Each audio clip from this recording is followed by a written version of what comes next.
El título del sermón dice: los nacidos de Dios aman como Dios los ha amado. Capítulo 4 de la primera carta de Juan, verso 7 en adelante. Y me dicen amén cuando lo tengan. ¿Lo tenemos? Amén. Dice la palabra del Señor. Este texto fue el que leyó el pastor también al inicio. Y dice: amados, amémonos unos a otros, porque el amor es de Dios, y todo el que ama es nacido de Dios y conoce a Dios. El que no ama no conoce a Dios, porque Dios es amor. En esto se manifestó el amor de Dios en nosotros, en que Dios ha enviado a su Hijo unigénito al mundo para que vivamos por medio de Él. En esto consiste el amor, no en que nosotros hayamos amado a Dios, sino en que Él nos amó a nosotros y envió a su Hijo como propiciación por nuestros pecados.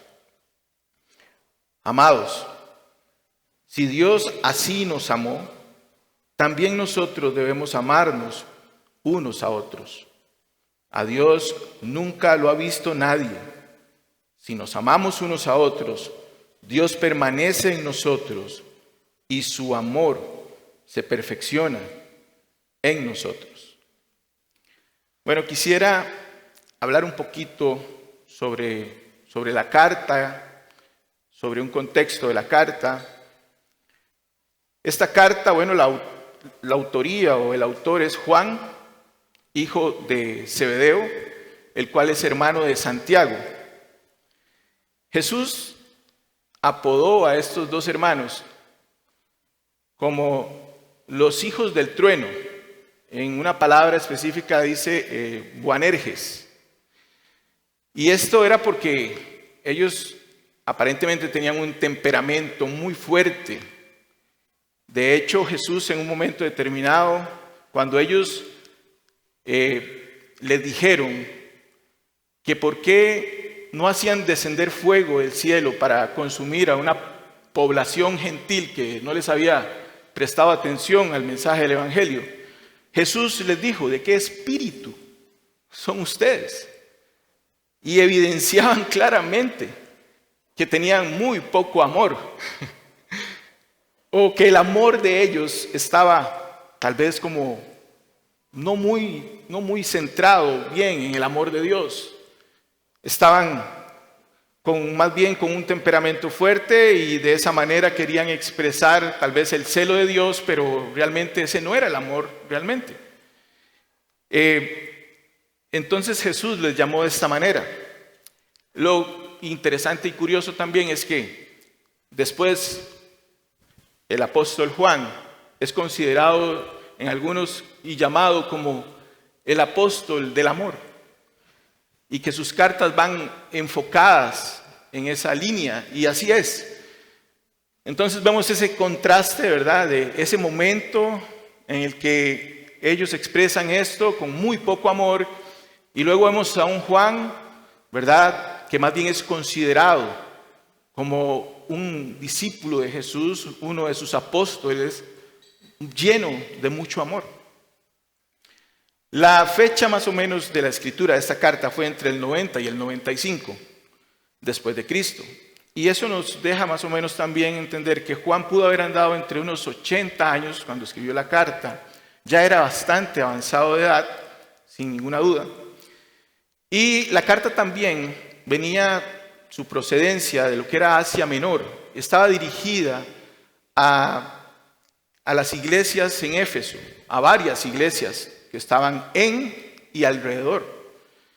El tema que Juan, lleva sobre esta carta, evidentemente es el amor, pero también la seguridad cristiana y este camino del amor, la verdad y justicia. De hecho, hay un comentario de Martín Lutero que dijo respecto, en este caso, al escrito y las palabras de las cartas de Juan. Él dijo así: Nunca he leído un libro escrito con palabras más sencillas que esta. Y sin embargo, las palabras son inexpresables. Juan Calvino también dijo en este caso, no sobre la carta, sino más bien sobre el autor. Dice, en un momento nos amonesta en general a una vida santa y piadosa, y en otro da instrucciones expresas sobre el amor. Sin hacerlo sistemáticamente, son simples en expresión, pero complejas en pensamiento. Y es verdad, si usted lee las cartas de Juan, usted más bien comienza a ver que es como repetitivo en muchos casos, hermanos, ¿verdad? Él llama amorosamente, ámense, amémonos, el amor es de Dios, Dios es amor. Y él va así como en una espiral, a diferencia tal vez de otras cartas que van como más lineales. Pero él como que pareciese que va volviendo a retomar el tema que ya dejó atrás y luego vuelve a retomar. Es muy constante en esa forma. Las cartas de Juan son muy diferentes a las cartas, por ejemplo, paulinas. Como les decía, bueno, sus destinatarios eran las iglesias que estaban alrededor de Éfeso y la situación que estaba viviendo la iglesia. A estos destinatarios a los cuales él les escribió, uno de los temas que estaban de fondo eran los falsos maestros y la salida de estos falsos maestros de la iglesia. La iglesia en ese momento estaba bajo presión doctrinal y también emocional.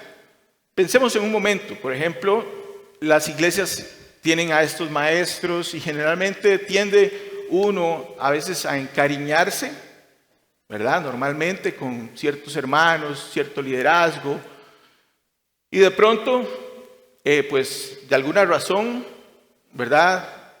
Viene el espíritu del error y comenzamos a ver que aquel hermano no está predicando la verdad y que incluso hasta puede estar pareciendo que predica la verdad, y su vida refleja otra cosa, y de pronto estos falsos maestros son expuestos y viene la salida o viene la caída también, y la iglesia a veces sufre en estos sentidos por el cariño y la situación que se da. La iglesia es golpeada a raíz de este tipo de cosas. Entonces ellos estaban pasando por esta situación, la presión doctrinal y las falsas enseñanzas que también algunos de ellos habían comenzado a contemplar y tal vez estaban, por decirlo de alguna manera, pues considerándolas. Entonces, esa presión también afectaba luego sus emociones. Enseñaban una falsa doctrina en la que decían que Jesucristo no había venido en carne. Ese era lo que ellos básicamente decían. Estos falsos maestros se les llamó, a raíz de esta forma de enseñanza, se les llamó secesionistas por su enseñanza, la cual solo traía separación, segregación, apartamiento, división, desunión. Estos falsos maestros enseñaban que Jesús no se había encarnado, que su cuerpo no era un cuerpo humano, sino que aparentaba serlo. De esta forma, no solamente negaban la humanidad de Jesús, también negaban la validez de su sacrificio. Porque al no tener un cuerpo mortal, no era un representante que pudiera ser el sustituto perfecto para el sacrificio. La humanidad, en realidad, y en la Escritura nos dice que tenía que haber un sustituto del hombre. Entonces este sustituto tenía que ser un representante, por decirlo así, humano. Entonces Juan estaba defendiendo la naturaleza humana de Jesús, la cual la sociedad y los filósofos y muchos tienden a negar. Niegan la naturaleza divina, niegan la naturaleza humana y generalmente básicamente niegan la existencia de Dios. Ahora en el video que estábamos viendo, también se enfatiza que si Dios es real o no es real. Entonces vemos que eso ha sido un pensamiento diabólico que siempre ha buscado entrar en el corazón del hombre. Un ejemplo de ello también con respecto al tema de la humanidad de Jesús o la forma humana es, por ejemplo, los ángeles que fueron a Sodoma y Gomorra. ¿Recuerdan esa historia? Y que entonces estos ángeles fueron a rescatar a Lot. Estos ángeles tomaron una apariencia humana, se veían como humanos, pero no eran realmente humanos. Ellos seguían manteniendo su condición de seres angelicales. Ellos no sufrían las condiciones que sufre el ser humano. Ellos no podían sentir dolor ni nada de este tipo de cosas. De hecho, yo reflexionaba sobre esto y decía, bueno, cuando estos hombres también que se pusieron ahí con deseos de tomarlos y los defendió y ellos querían tomarlos para sus perversiones, yo decía, bueno, pero estos ángeles de alguna manera tenían poderes como seres celestiales. Entonces pudieron haberse defendido perfectamente, pero bueno, la historia relata que Lot los defendió y hasta ofreció a sus hijas. Básicamente ellos no eran humanos y podían haberse también defendido, pero bueno, la historia cuenta de otra manera, pero yo reflexionaba en eso. No eran humanos, eran seres angelicales. Entonces a esto es lo que ellos se referían cuando decían que Jesús no había tomado un cuerpo de carne, no se había encarnado. Ellos básicamente lo que daban a entender en su doctrina era que Jesús no podía haber experimentado el sufrimiento y el dolor. Que todo, absolutamente todo, había sido una ilusión. Que básicamente, por decirlo así, Jesús se había puesto una especie de traje como de humano, pero no lo era. La cruz fue algo falso. La cruz, realmente, Él no sufrió ahí. Todo fue fingido. Es lo que básicamente estos hombres estaban diciendo. Esto estaba afectando a la iglesia. Pero hoy también, este pensamiento, aunque no tengamos por ahí este tipo de doctrina, la cual se conoce como docetismo, que niega la realidad de la encarnación de Jesús, argumentando que su cuerpo físico era una mera ilusión o apariencia y que su sufrimiento y muerte en la cruz no fueron reales. Al no tener un cuerpo humano, no podía conocer en su carne el sufrimiento. Pero estos pensamientos también están hoy en el mundo. Eso es lo que el mundo dice. El mundo sencillamente llega y dice y niega la existencia o que Jesús realmente haya sido Dios. Si usted lo ve, es bombardeado por eso constantemente. Y muchas veces, e incluso nosotros decimos que creemos en el Señor Jesucristo. Pero les decía yo a los hermanos en el grupo en casa, ¿cuántas veces no hemos llegado a veces a ser bombardeados por el enemigo y decir, ¿y si no es así? ¿Y si Jesús no resucitó? ¿Y si fue una mentira? Generalmente a veces estos pensamientos quieren llegar a nosotros, pero el Espíritu de Dios nos guía y nos hace ver la verdad. Esto contradecía este pensamiento y esta doctrina, esta enseñanza, básicamente contradice toda la Escritura y la promesa de un Salvador, que vendría por la simiente de la mujer, Génesis 3:15, donde nos dice que la simiente de la mujer nos daría un Salvador. Entonces, también si esta doctrina enseñaba esto, básicamente diría que Jesús no nació, no tuvo un nacimiento virginal, no pasó los 9 meses como cualquier ser humano que debe pasar ese tiempo, ¿verdad? Según lo sabemos, y que entonces Él no tuvo un nacimiento virginal tampoco. Entonces es por eso que Juan, en este mismo capítulo, un poco más en los versos 1, Si gusta, me acompaña ahí. En los versos 1 en adelante, por eso Juan, él llega y dice, amados, no crean a todo espíritu, sino prueben los espíritus para ver si son de Dios. Porque muchos falsos profetas han salido al mundo. En esto ustedes conocen el Espíritu de Dios. Todo espíritu que confiesa que Jesucristo ha venido en carne es de Dios.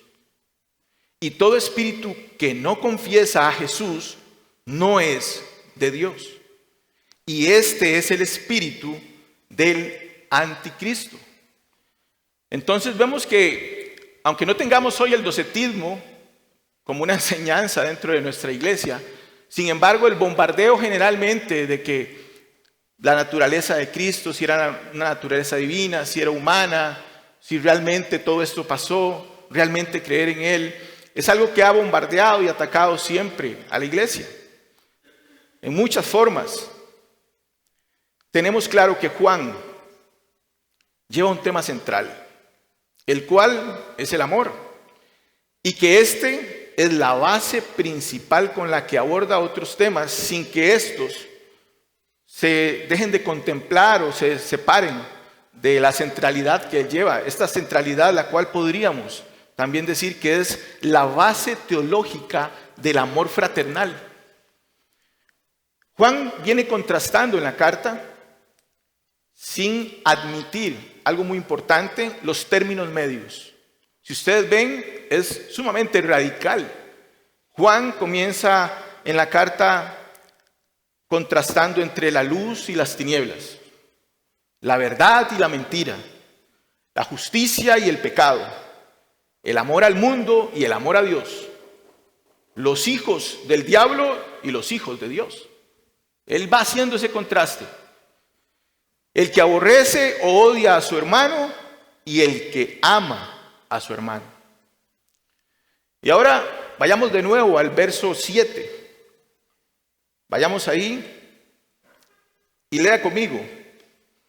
Después de haber entendido los contrastes que Juan viene haciendo en la carta, donde dice, amados, amémonos unos a otros, porque el amor es de Dios, y todo el que ama es nacido de Dios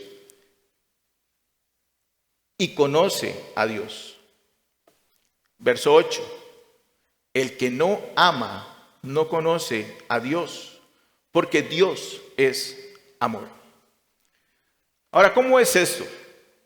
Dice que el amor es de Dios y que todo el que ama es nacido de Dios y conoce a Dios, y el que no ama no conoce a Dios. El problema está en la idea realmente de lo que es el amor, el verdadero amor y el amor genuino. Porque usted podría venir y decir, bueno, pero hay gente que es inconversa, y anoche también hablábamos de esto, gente que muchas veces decimos, mire, a este hombre nada más lo único que le falta es confesar a Cristo como Señor y Salvador, porque después de ahí todo lo que hace se ve reflejado en que es un buen esposo, es un buen padre, es un buen compañero de trabajo, es un buen vecino, y wow, entonces podríamos decir que tiene amor. Pero ¿es ese el amor realmente? ¿El amor de Dios del cual Juan nos está hablando? Veamos esta ilustración que quisiera tal vez presentar. Tal vez no es la mejor ilustración, porque les voy a decir algo sincero. Poder ilustrar el amor de Dios no es tan fácil. Es algo que es bastante difícil. Por eso vemos que la carta, cualquiera la lee y dice, qué carta más simple y más sencilla. Pero ilustrar el amor de Dios, buscar una ilustración para poder ilustrar ese amor incomprensible. Pero bueno, veamos por ejemplo como un bombillo o una lámpara. Esta lámpara puede iluminar cuando la corriente eléctrica está presente. Y esta fuerza viene de la fuente que ella tiene ahí. Eso es lo que le da la capacidad de iluminar. El bombillo, la lámpara, simplemente puede dar luz si la fuerza está presente, esta fuerza de corriente, si la fuerza eléctrica está ahí, si la fuente que le puede hacer dar esa luz está en ella. Es la única manera. Y esto me lleva al primer punto, en que el amor es de Dios. Este amor genuino con el que esa lámpara puede brillar, del amor de Dios, es de Dios. Eso es lo que nos dice el texto. El amor es de Dios. Los que tienen el Espíritu, y por eso Juan les decía a ellos, prueben los espíritus. El amor es de Dios. Los que tienen el Espíritu de verdad serán guiados a amar de manera genuina con el amor de Dios. Dios, vamos a hablar respecto a lo que Dios, cómo Dios ama. Dios ama de manera genuina. Dios no hace diferencia de ningún tipo. Dios, su amor, básicamente es genuino para uno como para otro. Él no hace una distinción. Él no hace diferencia entre uno y el otro, o entre otra y la otra. Si es pequeño, si es alto, si es de color negro, si es de color blanco. No hay distinción alguna. El amor de Dios es genuino. Dios no ama incluso por conveniencia a lo que puede obtener, digamos, del otro. Él da sin límites su amor. Dios ama de manera fiel. Aunque Él sea traicionado, Él permanece fiel. Dios ama por el simple deseo de amar. Él se deleita en eso. Efesios 1:5 nos dice que Él nos adoptó como sus hijos mediante Cristo, según el puro afecto de su voluntad. O sea, no había una razón alguna para que Dios lo amara a usted. No había mérito alguno para que Dios mostrase su amor. No había nada. Simplemente Él ama. Él hizo eso porque Él se place en mostrarse como un Dios amoroso. Eso es algo que Él es. Él es amor. Dios muestra su amor por la satisfacción y el deleite de amar. Él es la fuente del amor. Los que tienen el Espíritu, por eso Juan les dice, prueben los espíritus. Los que tienen el Espíritu de Dios, los que han nacido de nuevo, son guiados por ese Espíritu y aman con el amor genuino. Ahora, los que tienen el espíritu del mundo amarán como ama el mundo. O sea, el espíritu del error. ¿Y cómo es eso? ¿Cómo el espíritu del error? Sí, pues es amor. Una madre no es creyente y una familia y se aman y tienen muchas formas de expresarse su amor, pero muchas veces quizá no es el amor de Dios. Hay afectos y hay otras cosas, pero no lo es. No es el amor genuino de Dios que está ahí. ¿Por qué? Porque muchas veces aman con falsedad, aman con mentira, con engaño. Incluso selecciona a quien quiere mostrar amor. Y para nadie es un secreto y muchos dirán, bueno, en familias, y lo sabemos, a veces un padre, una madre, llega a tener algún amor especial por uno de sus hijos de una manera distinta. Y no digo que eso esté mal, pero lo que quiero decir es que de manera tal vez por un amor que no es tal vez basado como el genuino amor de Dios, en nuestra naturaleza de pecado nos hace hacer esa distinción. Eso quizás no lo decimos abiertamente, pero eso suele pasar. Algunos lo perciben, otros no, de esa diferencia que se marca. Y a veces algunos hijos hasta, si lo notan, levantan la mano diciendo, ¿por qué esto y por qué lo otro y por qué a mí no? Pero ese es el amor que no se fundamenta en el amor de Dios. Tiende a ser un amor errado, tiende a equivocarse, tiende a fallar. Entonces por eso es un amor que a veces tiene falsedad, tiene engaño y tiende a mentir. Porque si te hacen la pregunta, bueno, ¿por qué a fulano sí? ¿Por qué a mí no? Entonces no vas a ser tan cruel de decirles que yo prefiero más al otro. Entonces vas a mentir, vas a engañar, ¿verdad? Es un ejemplo. Aman condicionalmente. El amor del mundo, el amor del espíritu del error, ama condicionalmente e incluso por eso retribuye de manera como él considere que el otro lo merece. Eso suele pasar también. Suele pasar que yo, dependiendo de cómo considere a mi hermana Yoleni, entonces yo siento que ella merece que yo pueda retribuirle, a diferencia de otro hermano, tal vez mi hermano Juan, y son ejemplos. Entonces yo siento que puedo retribuirle más a mi hermana Yoleni que a Juan. Yo estoy básicamente haciendo un amor que condiciona según lo que considero que el otro merece. Dios no hace eso.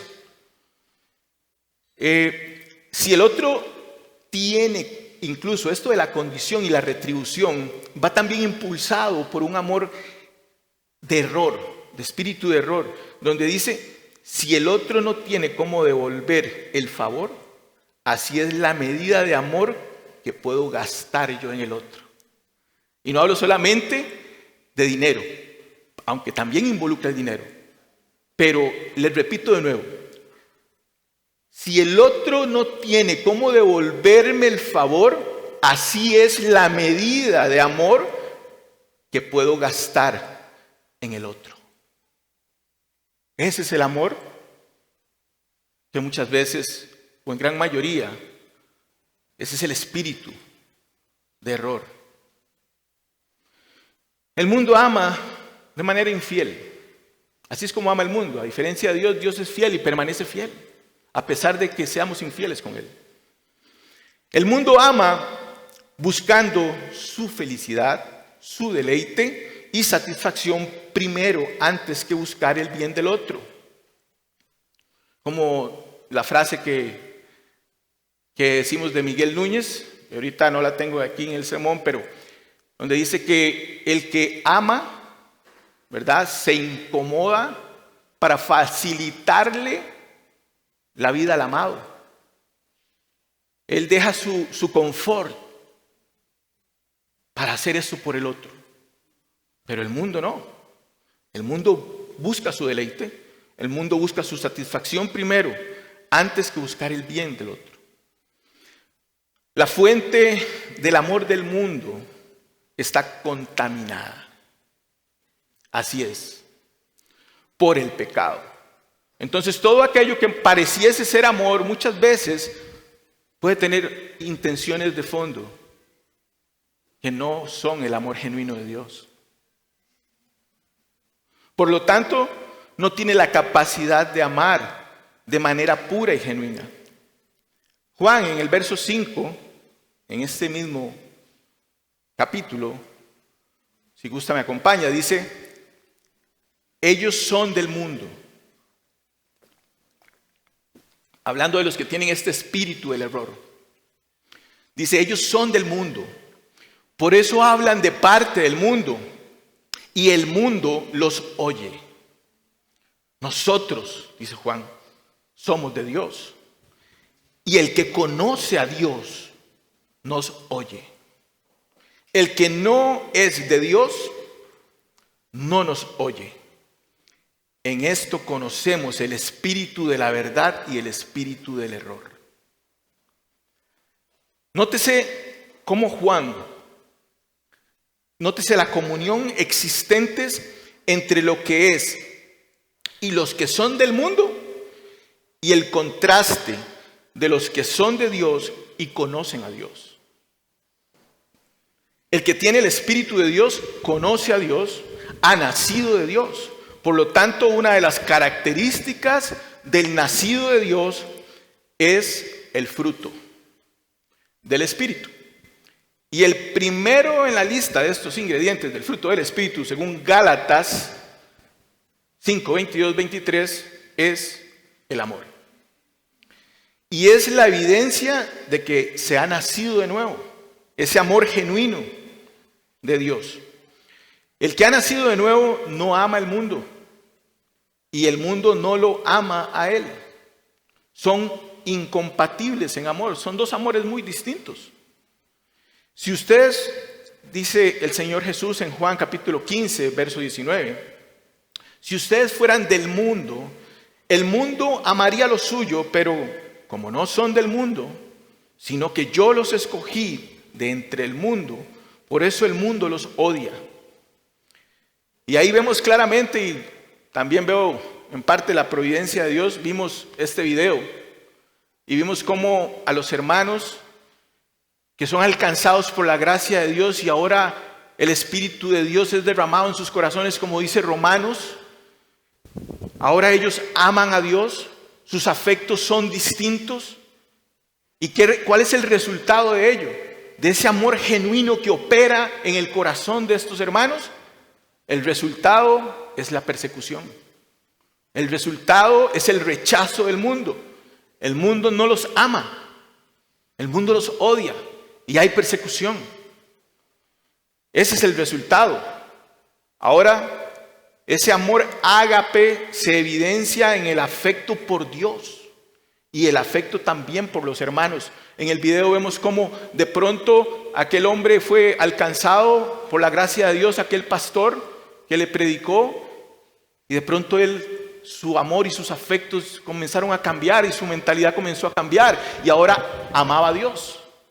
Y luego esto lo llevó al punto de también él arriesgarse por otros y por sus hermanos.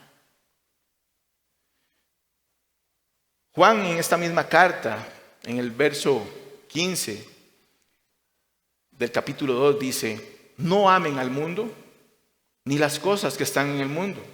Si alguien ama al mundo, el amor del Padre no está en él. Así de radicales, Juan. Él dice, si alguien ama el mundo, el amor del Padre no está en él. Así que la pregunta que nos podemos hacer es clara. ¿Está el amor del Padre en mí? ¿A dónde están mis afectos? ¿A dónde está mi amor ágape? ¿Cuáles son mis afectos ahora? ¿Están hacia mis hermanos, hacia Dios, hacia las cosas de Dios, hacia el reino de Dios o hacia las cosas del mundo? Y eso nos daría la respuesta si el amor de Dios está en nosotros. Sencillo y muy profundo a la vez. Así son las cartas de Juan. Es sencillo, si ama el mundo, el amor del Padre no está en él. Para que el amor del Padre esté en usted y esté en mí, tiene que haber nacido de nuevo, por medio de la fe y el arrepentimiento. De otra forma, no puede amar a su hermano con el amor de Dios. Si hay un nuevo nacimiento, habrá evidencia de ello. Hasta aquí tenemos claro que Juan, cuando habla del amor, se refiere a un amor que se fundamenta en el conocimiento de Dios. Veamos donde dice, amémonos unos a otros, porque el amor es de Dios y todo el que ama es nacido de Dios y conoce a Dios. Entonces, este amor se fundamenta en ese conocimiento de Dios. Dios lo alcanza a usted por gracia y le da de su espíritu, pero debemos conocerlo a Él. El verso 7 dice exactamente eso y dice, el amor es de Dios, y en el verso 8 dice, porque Dios es amor. Y esto me lleva al segundo encabezado donde dice, Dios es la única fuente verdadera de amor puro. Es la única fuente verdadera de amor puro. La expresión, el amor es de Dios, también es traducida como el amor procede de Dios. Y luego el verso 8 dice, porque Dios es amor. Juan nos dice, si el amor procede de Él y Él es amor, para Juan el conocimiento de Dios es conocer el amor genuino. Juan primero advierte en probar los espíritus, no creer a todo espíritu, sino evaluar la enseñanza, las acciones incluso que conllevan esa enseñanza. O sea, la enseñanza muchas veces puede sonar muy bien, pero ¿a qué acciones te está llevando? Entonces, el pensamiento y el espíritu del error, aunque no sea tal vez por una enseñanza desde un púlpito, y en algunos casos es a través de las redes sociales, donde se escuchan muchos tipos de enseñanza, hay que evaluar bien a qué acciones te impulsa esa enseñanza, cuáles son las acciones que te dice que debes tener, y evaluarlo básicamente, como dice Juan, a la luz del verdadero amor genuino, el conocimiento verdadero de Dios. Debían probarlo a la luz del Evangelio.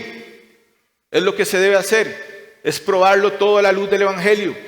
Y este Evangelio fue enseñado y predicado y testificado por los apóstoles. Y que ahora, es lo que Juan también dice, iniciando la carta, y leo para ustedes. Al principio de su carta, él empieza diciendo lo que existía desde el principio, lo que hemos oído, lo que hemos visto con nuestros propios ojos, lo que hemos contemplado y lo que han tocado nuestras manos. Esto escribimos acerca del verbo de vida. Y la vida se manifestó, nosotros la hemos visto y damos testimonio y les anunciamos a ustedes la vida eterna que estaba con el Padre y se manifestó a nosotros. Lo que hemos visto y oído les proclamamos también a ustedes, para que también ustedes tengan comunión con nosotros. En verdad, nuestra comunión es con el Padre y con su Hijo Jesucristo. Esto es lo que Juan enseñaba, esta es la verdad, él testificó de ello y esa es la enseñanza apostólica en la que se fundamenta la predicación del Evangelio. Ahora, la exhortación es a amarse unos a otros. Y esto me lleva a este tercer encabezado. El amor se expresa en acciones hacia el otro. Si el apóstol Juan dice, Dios es amor, y el imperativo es, amémonos unos a otros, el mandamiento es amarnos. Qué difícil de entender con palabras tan sencillas. La carta es simple, sencilla, repite, pero, wow, en la práctica, como iglesia, esa es la parte difícil. No se logra a veces. Esto, amados hermanos, lo que Juan nos está diciendo es que nos responsabiliza como iglesia. Lo responsabiliza a usted y me responsabiliza a mí. Ámense, amémonos. Nos responsabiliza al creyente y a la iglesia a desarrollar el amor. ¿O ustedes consideran que simplemente va a pasar algo místico, verdad? Algo así como sobrenatural, mágico, y de pronto ya yo amo a todos? No, creo que Juan tuvo una gran lucha desde el punto de partida, donde quería quemar a todo mundo hasta llegar a este punto. La misma lucha podemos tener usted y yo. Amar. Y por ahí decíamos, ok, si mi problema es a veces con el dar, entonces ¿cómo combato eso? Y pues dando. Sacando y dando. Así es como lo combato. Si mi problema es amar, entonces es amando, es tomando acciones de amor para con el otro. Eso es lo que tenemos que hacer. Yo creo que Juan luchaba con eso y posiblemente Santiago también, por su espíritu. Por eso Jesús les dijo, ¿de qué espíritu son ustedes? ¿Qué amor tienen? Fueron a predicar el Evangelio y ahora quieren quemarlos porque simplemente no los escucharon. Wow. El amor, y Juan lo que nos manda es una responsabilidad de amar. Es un deber de amar si hemos conocido a Dios, si nos fundamentamos en el conocimiento de Dios. No se está refiriendo al sentimiento de la buena voluntad, así como, ¿verdad? Ay, qué pobrecito el otro, ay, ¿verdad? No es solamente la buena voluntad que se dan unas buenas intenciones, porque déjeme decirle, y por ahí hay una frase que dice, el infierno está lleno de gente con buenas intenciones. ¿Qué son? Entonces, este tipo de amor es como un árbol sin frutos. Aparenta amor, pero en la acción no la ejecuta. Sino es la decisión y disposición de ayudar a su hermano, a su prójimo, en sus necesidades reales. Eso es el amor. Es la disposición, repito, es la decisión de ayudar a su hermano y a su prójimo en sus necesidades reales. Cuando éste está pasando por situaciones difíciles, de escasez, enfermedad o en cualquier otra situación, es ahí donde se demuestra el amor genuino. No solamente con, pobrecito. Por lo cual el amor se expresa en amor con los hechos. Pero el que tiene bienes, dice Juan 3, 17 y 18, y vea cómo lo dice, pero el que tiene bienes de este mundo y ve a su hermano en necesidad y cierra su corazón contra él, ¿cómo puede morar el amor de Dios en él? Es la evidencia. Ahí se evidencia claramente. Donde ese amor falso, que, pobrecito, sí, ¿verdad? Y oremos por él. Pero ya, hasta ahí llegó. Hay que tener una acción realmente. El amor de Dios es acción. El amor de Dios es con hechos. Ese es el amor genuino. No es falso. Es real. Ese Dios real en nosotros por su Espíritu actuando. Si ha nacido de Dios, tiene la naturaleza misma de Dios, el creyente. Y somos llamados al amor que da. A eso es que somos llamados. A un amor que da, no un amor que simplemente pobrecito. Santiago, el hermano del apóstol del cual estamos hablando, dice, si un hermano o una hermana no tiene ropa y carecen del sustento diario, y uno de ustedes les dice, vayan en paz, caliéntense y sáciense, pero no les dan lo que es necesario para su cuerpo, ¿de qué sirve? ¿De qué sirve?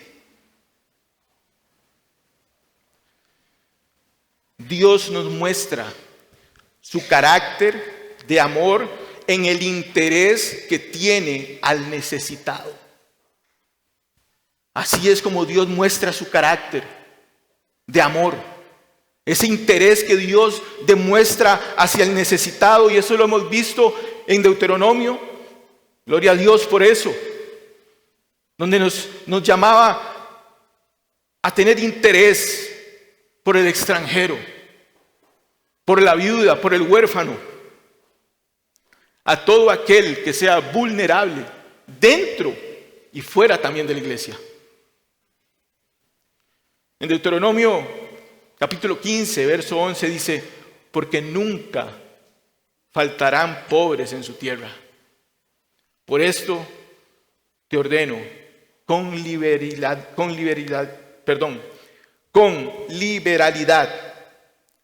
abrirás tu mano a tu hermano, al necesitado y al pobre en tu tierra. Ese es el carácter de Dios. Liberalidad. La libertad que podemos tener ahora por el amor de Dios que mora en nosotros, la libertad de poder hacer eso, la capacidad de poder hacer eso, de hacer algo movido por el amor que es en acciones y en hechos. Eso es.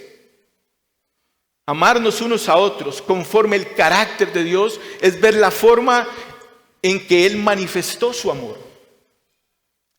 Y eso nos lleva al verso 9 en nuestro texto, ahí capítulo 4. Vean lo que nos dice el texto. En esto se manifestó el amor de Dios en nosotros, en que Dios ha enviado a su Hijo unigénito al mundo para que vivamos por medio de Él. Debo repetir este texto.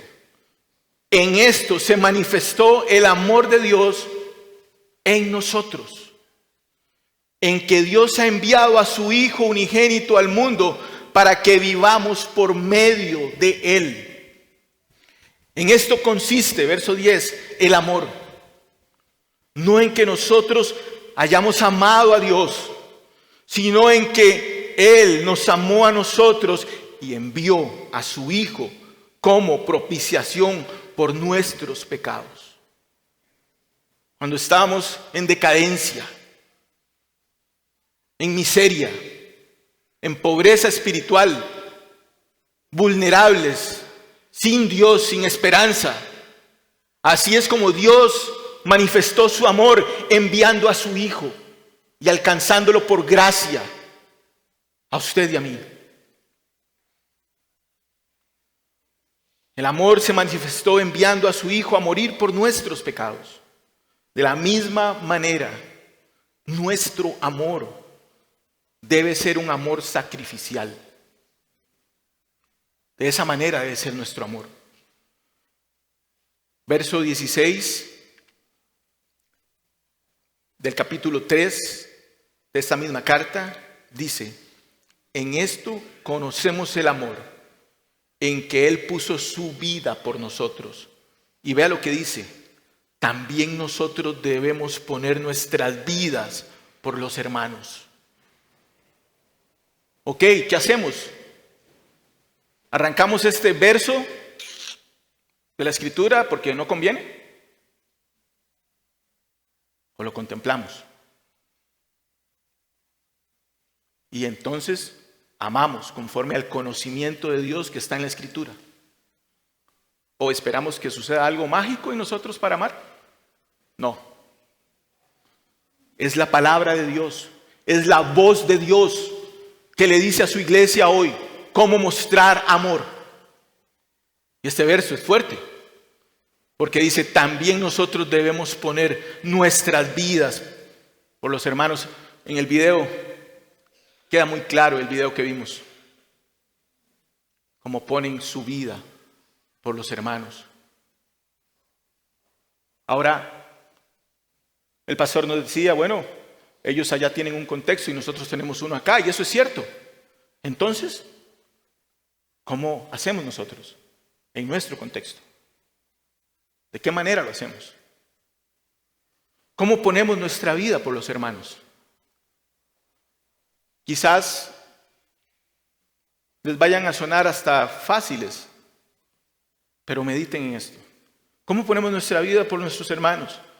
Dando de nuestro tiempo por ellos, dando de nuestros dones y talentos por ellos, dando de nuestros recursos por ellos. Y usted dice, bueno, está fácil. Bueno, ¿y por qué no se nota? ¿Y por qué no se evidencia eso? ¿Por qué está tan escaso eso?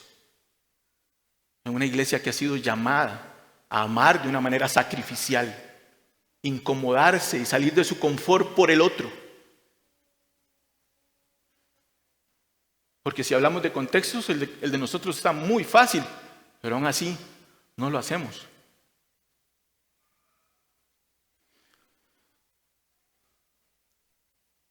Juan capítulo 15, verso 12 y 13 dice: este es mi mandamiento, que se amen los unos a los otros, así como yo, palabras del Señor Jesús, yo los he amado.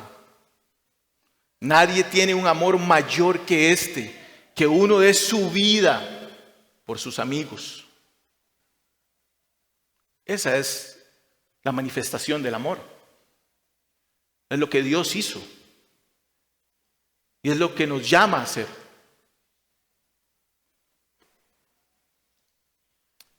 La encarnación. La encarnación de Jesús nos permite ver que no solo vino a vivir como ser humano. No solamente vino a esto. Bueno, vamos a ir a experimentar cómo viven los humanos, ¿verdad? No. También vino a experimentar el dolor en su humanidad. Cargar el peso del pecado del mundo. Jesús se negó a sí mismo siendo igual a Dios, y no se aferró a eso. Él se negó a eso para venir y tomar la forma de hombre, en la condición de hombre, y ir en obediencia al Padre hasta la muerte por usted y por mí. Eso es lo que contradecían las falsas enseñanzas, y eso es lo que contradice el mundo y su montón de cosas, el espíritu del error.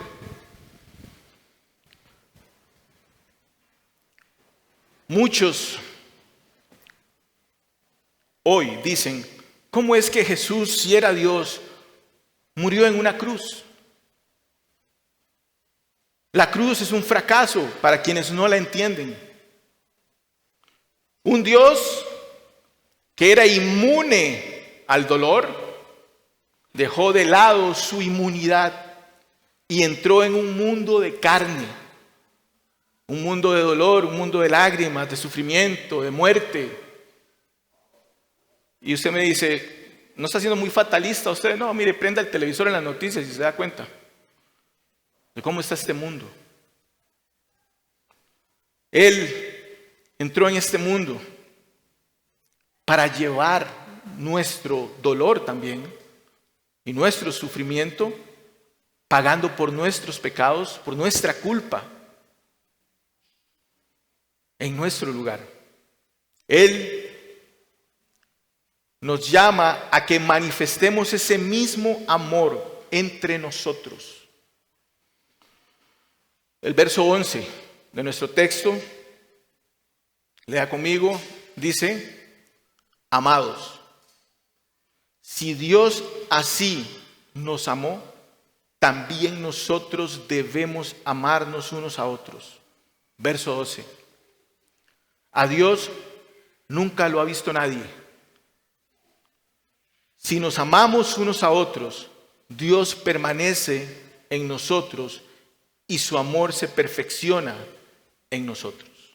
Ahora, cuando dice, Juan está hablando y tal vez es como contradictorio porque dice, bueno, a Dios no lo ha visto, nunca lo ha visto nadie.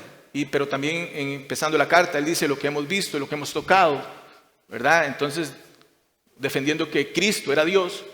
Pero aquí la idea es más profunda. Está hablando de la plenitud total de ver a Dios en su máximo, ¿verdad? Naturaleza. ¿Por qué? Porque también, digamos, Jesús era la segunda persona de la divinidad. Dios es uno y son tres. Entonces, aunque también tenemos textos donde, por ejemplo, él le dice a Felipe, si me has visto a mí, has visto al Padre. Sí, porque en Jesús estaba toda la deidad de Dios Padre. Pero aquí es mucho más profundo. El punto es que nadie ha podido ver a Dios en esa totalidad y en esa plenitud, es lo que Juan está diciendo. Entonces nadie lo ha visto, es lo que dice Juan, a pesar de que yo mismo estoy diciéndole que yo, ¿verdad?, estuve con él y que hay textos claramente donde dice que hasta él reposaba sobre el pecho de Jesús, pero por eso él dice, nadie lo ha visto, nadie. Entonces, él nos dice, si nos amamos unos a otros, Dios permanece en nosotros y su amor se perfecciona en nosotros. El Dios invisible, ya para ir terminando, el Dios invisible se manifestó por medio de Cristo para que ahora vivamos por medio de Él. Y ahora Él quiere que Cristo sea manifestado en su iglesia si nos amamos unos a otros, poniendo nuestras vidas por los hermanos. A Dios nunca lo ha visto nadie. La máxima expresión de Dios fue mostrar su amor por medio de su Hijo en la cruz. Dios desea ser visto a través de su iglesia y perfeccionar su amor cuando nos amamos unos a otros. El engaño de la serpiente fue con estas palabras, diciendo, serán como Dios. Y el hombre quiso ser igual, a Dios, pero de manera distorsionada. Dios desea reflejar su imagen, su carácter, su amor a través de los que han nacido de Él, amando como Él ama. Amado hermano, la iglesia está llamada a vivir por medio de Cristo, tomando la cruz del amor sacrificial. Este es el llamado a la iglesia, este es el mensaje de Juan para la iglesia.